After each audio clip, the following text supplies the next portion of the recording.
Welcome back to BNC Live. I'm Tishani Whitlow. The race to distribute rental aid continues as the White House attempts to speed up relief efforts.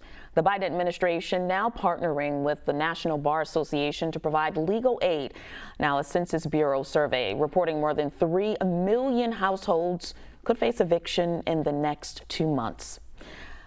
Here we go. The White House has now developed a new partnership to help improve relief efforts. So to discuss more on this, let's bring in Judge Carlos Moore. He is the president of the National Bar Association, joined by Tezlyn Figaro, BNC political contributor.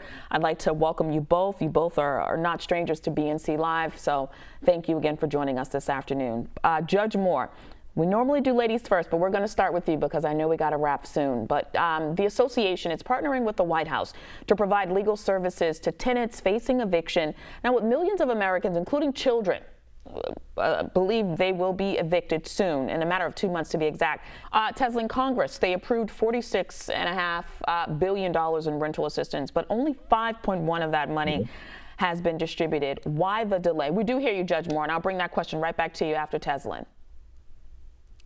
Well, the delay is always because it's always red tape when it comes to the government. Only 11% of the money has actually been distributed to those tenants. But I wanted to say that this also comes down to, and I'm sure Judge Moore is also going to chime in on this, on what people are even doing at the local and state level, having those strong partnerships. I want to give a shout out to Tiffany Moore Russell, who is the first Black female clerk of court in Florida, who I actually had an opportunity to work with in 2014. One of the first things that she did, not only did she break history as being the first female clerk of courts, she also made history by starting a self-help center. And she did this, Tashani, before the pandemic in 2014. So when we look at the red tape and how federal government is moving slow per usual, what can we do at the local level, the state level, that leaders can take their own initiative to move this ball forward, and also by those partnerships with the American Bar Association that I'm sure Judge Moore will be able to chime in on further. Thank you, Tezlyn. Judge Moore, now that we got that situated, the association, your association that you're the head of, you're partnering with the White House to provide legal services to tenants facing eviction. Can you just briefly talk about why representation during an eviction process is so vital? It's very vital. In this instance, I represent the interest of over 65,000 African-American lawyers and judges in this country. And with so many of our people about to face eviction, it's imperative that we provide pro bono, free legal assistance to keep people from being evicted during a pandemic. So the National Bar Association is so grateful that the White House did reach out to us and ask us to partner with them, and we gratefully and readily accepted. All right. And Tezlyn, I'm actually going to ask you both this question. 57% of tenants and nearly 40% of landlords say they had no idea about the rental assistance program, according to an Urban Institute survey.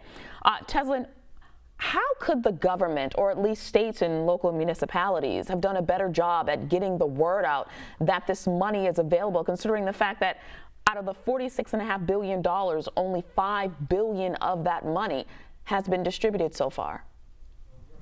Well, it comes down of what I said a moment ago to the initiatives of what local government is doing, those who we actually elect. Tashani, I'm still a Florida Supreme Court civil circuit and appellate mediator, and most of the cases that we did were landlord-tenant cases, free pro bono. But because of the leadership that we had that ran the Ninth Judicial Circuit, shout out to Judge Perry, shout out to Tiffany Moore Russell, those who actually were in charge to make the decisions, they actually cared enough to reach out.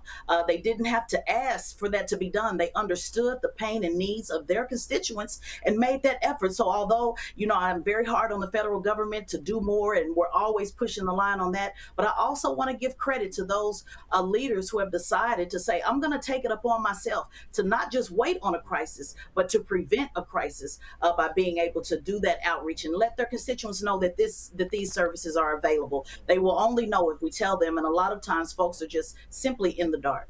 Yeah, exactly, Tezlyn. The fact that this money has been available since last December, it's just troubling. Judge Moore, what's your response? How could the government, local municipalities have done a better job at getting the word out about these available funds?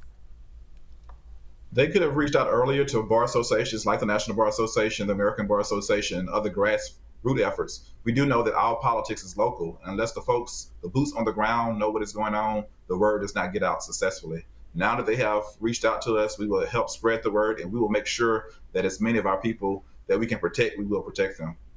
Got it. Judge Moore, we know you have a heart out. We thank you for joining us. We really do. We know you're a busy man. Tezlyn, always a pleasure talking with you, BNC political contributor. Thank you both.